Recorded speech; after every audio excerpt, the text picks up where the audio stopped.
Well, the start of the new year means the start of new laws. This morning, I'll break down new laws in our area that went into effect New Year's Day. And you want a break from the rain, maybe a little sunshine? Well, good news, today's your day.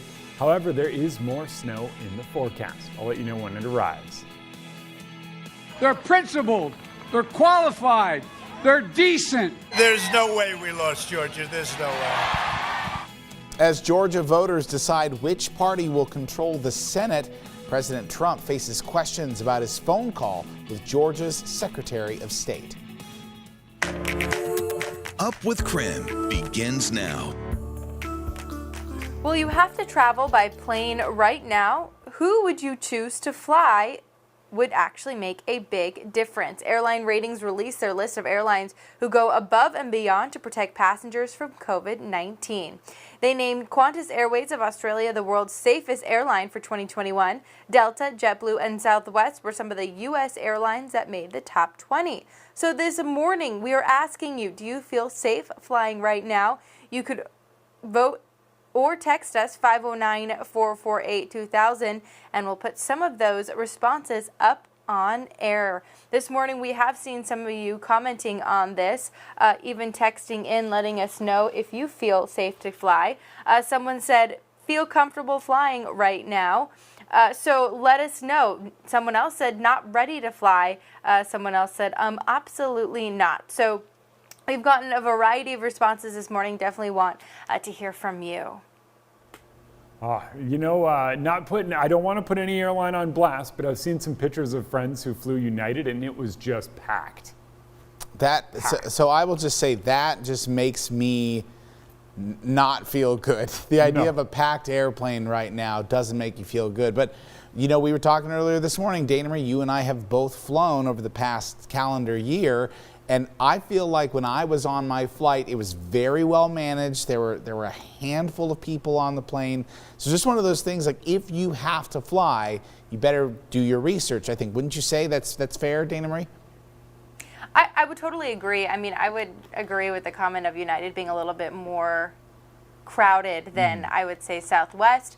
But we're also flying into Spokane, where it's not as populated of an airport and area, so I think that also has something to do with it. But of course, wearing masks, everyone is really careful when they fly. People are respectful, what I found, maintaining their social distance. But it is kind of cool to see the ratings of which airlines are doing more than others. So it's nice to see that the airline that I fly most, Southwest, is on here. So it's kind of cool. Yeah. Well, I'll break that down a little bit further. Yeah, that's coming up with more details throughout the morning here on Up with KREM as well. But we got to turn our attention. We got to make sure the skies are looking clear for those of us here on the ground. Jeremy, what are we looking at weather-wise? Ooh, we might get a little bit of a break in those clouds. And boy, won't that feel nice, especially with temperatures trending above normal. Earlier, I wrote a little thing on the website, and I said, if you want to go outside, today is your day. You hear that, Dana Marie? You hear that, Joshua? Today is the day. We've got a little cloud cover this morning, but don't worry. Doesn't last all day. We'll hang on to the clouds throughout the day, but you will see a little bit of sunshine as we head through the day, and temperatures stay mild. 33 degrees right now in Spokane, 35 in Coeur d'Alene, and even 36 up in Sandpoint. For now, it's dry. We stay that way through much of the day today. A couple peaks of sun later on this afternoon. Clouds build. This evening, we'll see showers return. Looks like on the onset, we could see a little bit of snow, a little bit of that top-down cooling, a little bit of that pull from the upper atmosphere, bringing that snow down to us. But don't get used to it. By the time you head out the door tomorrow morning, it's all rain. And that's going to be the case. And in fact, as we scoot through the day, that snow level climbs once again to close to 4,000 feet. So that keeps most of the snow very, very high in elevation tomorrow. Today, though, did I mention today's the day to go outside? Oh, yeah, I did. Today, go outside. Temps up near 40 this afternoon with peaks of sunshine. Dana Marie, I know you like that. And coming up, I've got a little something for you. So stick around.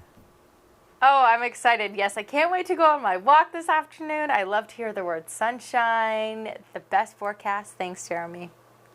Well, all over the country, the first people to receive their vaccines are now getting their second doses. This includes medical workers in Washington state who this week are getting their second dose of the Pfizer vaccine. UW Medical sent us this photo of an ICU nurse getting her final shot yesterday. The two doses have been separated by 3 weeks. In New York, one of the first people in the country to receive the vaccine received her second dose this week. So I feel like I've completed kind of the marathon. I've closed the loop. I know that we're not out of the woods yet. We don't have that herd immunity yet, but the burden feels definitely much lighter today.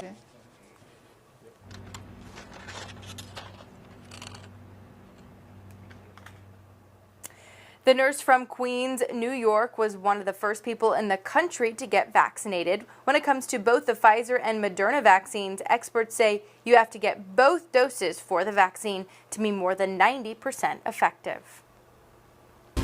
It is 6:35 now on your Tuesday morning. This morning we're going to look back at the impact of COVID-19 throughout the year of 2020. As experts say, even with all of these vaccine distributions continuing today, that the darkest days of the pandemic still might be ahead of us. But we're going to take a look back month by month at 2020. And of course, as we can see, more cases were reported here in December than any other month. Just over 8,200 cases reported in December, even though case numbers did start to drop at the end of the month. November coming in second, a close second with 7,100 cases, just over 7,100 cases. By the way, if you combine these two cases together, November and December easily combined for more than the rest of the year combined. But that's not the only data we want to look at. We also want to look at hospitalizations here. We can see that November comes in as the #1 state in terms of hospitalizations. 297 people were reportedly hospitalized during the month of November, with 280 in December. Now, if you combine those 2 months together, they combine for more than the previous 5 months ahead of or before those 2 months. Right now, of course, 133 people are hospitalized in Spokane County. That is according to Spokane Regional Health District. And the most sobering of all of this data, December was easily the highest number of reported deaths in Spokane County. 98 reported deaths in the month of December alone, just short of 100 deaths throughout the county. That included 1 reported death of someone in their 20s, 3 people in their 30s, 1 in their 40s, 3 in their 50s.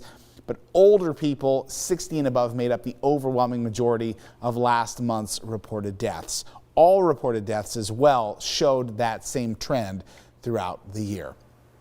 All right, now Republicans and Democrats continue to vie for control of the Senate today. 2 Georgia runoff elections will decide which party controls the narrowly divided chamber. Republicans need just 1 victory to get their control, while Democrats must win both races. One state can chart the course, not just for the next 4 years, but for the next generation. The state turned blue for Joe Biden in November. Yesterday, he urged Georgians to rally behind Democrat Jon Ossoff and Raphael Warnock. Meanwhile, President Trump held his own rally for Kelly Loeffler and David Perdue. A win by either keeps the Senate in Republican hands. This could be the most important vote you will ever cast. Now, Democrats are calling for a criminal investigation into President Trump after his phone call pressuring election officials to change the results. Georgia Senator Kelly Loeffler says she will join with other Republicans in objecting to the Electoral College vote ratification tomorrow. And while these objections will delay the process, it cannot change Joe Biden's victory at this point. Let's take a look at what's trending right now. 2021 is here, and that means new laws are in play locally and across the nation. So here is a look at some of those notable changes from coast to coast. Starting off in North Carolina, delivery robots are coming to that state where they must now obey traffic laws, also yield to pedestrians. The device can't move faster than 10 miles per hour on sidewalks, can't be over 500 pounds, and also anyone using a remote control for that device has to be 16 years or older. And in Hawaii, sunscreens containing harmful chemicals are now banned. They are the first state in the nation to ban the sale of over-the-counter sunscreens that contain significant harmful impacts on the state's marine environment and residing ecosystems, including coral reefs. In Illinois, a new law aims to chip away at the problem of rising college tuition costs. As of January 1st, every child born or adopted in the state will have $50 deposited into a college savings account. And Idaho drivers, listen up. Those who violate their hands-free device code risk receiving a citation now. Since July, Idaho state troopers have been educating motorists about the dangers of distracted driving and this new law by giving out warnings. Well, that period is now over. And in Washington, a new bill that would allow some drug offenders to enter into alternative sentencing if they aren't a registered sex offender and if their conviction did not involve drugs. So the alternative sentencing is designed to provide chemical dependency treatment and community supervision for addicted offenders who commit a drug crime that is related to an addiction in lieu of prison time. A lot of interesting new laws that are coming out of 2020 and being pushed in 2021. An interesting one was that every kid in Illinois is getting $50. They say if an account is already set up, it's more likely that parents will save and kids will save. That's the one I was thinking of too. That one really stands out because I know $50 in itself doesn't do a lot on its own, right? But yeah, it sort of creates that thing you can build into. Yeah, and you always hear, like, I know it's not going to be the case with these $50, but you always hear the case of, oh, if I put $50 into Google back in whatever day, I'd be a millionaire now. That's right. Sure does. Well, speaking of the college scene, the NCAA tournament will be held entirely in the Midwest. After the break, which state is hosting the teams in hopes of keeping everyone safe and healthy?